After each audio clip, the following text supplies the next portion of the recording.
Well, rural groups partner to address the need for affordable high-speed internet in rural communities. They're doing so with the help of a mobile app identifying areas with low or no internet connectivity.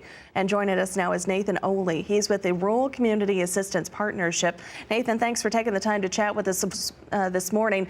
First of all, let's start with some background on this initiative and what groups are actually involved in it. Well, thank you again for the time. I appreciate the opportunity to come on and join you this morning. I run an organization called the Rural Community Assistance Partnership, and we've partnered with the National Association of Counties and the Local Initiative Support Corporation to put this partnership together to focus on broadband accessibility in communities across the country. So tell us about this mobile app that's been developed and what does it aim to accomplish? So the mobile app is called TestIT. It's free to download for anyone across the country to use. The goal and hope of this is that anyone can use it and do a quick test of their speeds, both their upload and download speeds of broadband capability throughout their community. And we would encourage people to use it at home, at work, in the grocery store, wherever they can across the community so that we can start to get a better understanding of what the actual accessibility rates are in communities across the country.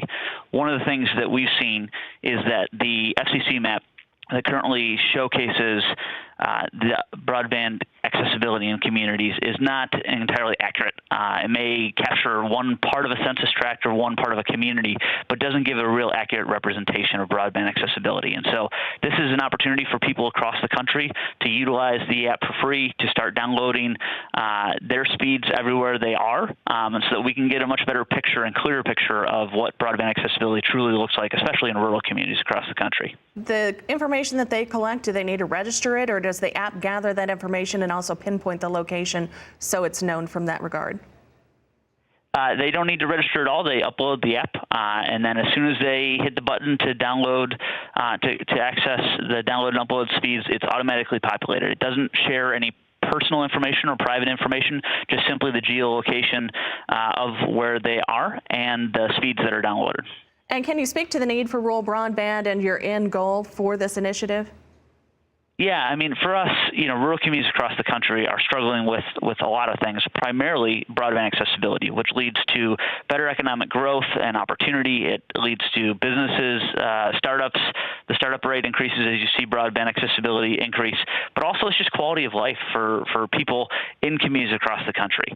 Our hope and goal is that, number one, we can provide better data so we understand what the broadband accessibility truly looks like in rural communities across the country, and then be able to use that data to talk to policymakers, both at the federal and the state level, about what that accessibility looks like, the policy implications that need to be put into place to help communities get better access, and then also that leads to funding opportunities for communities to make sure that they're on an equal playing field with other communities across the country. All right, Nathan, thank you very much for your insight today. Again, Executive Director of the Rural Community Assistance Partnership, Nathan Ohle, on the phone with us today from Washington, D.C.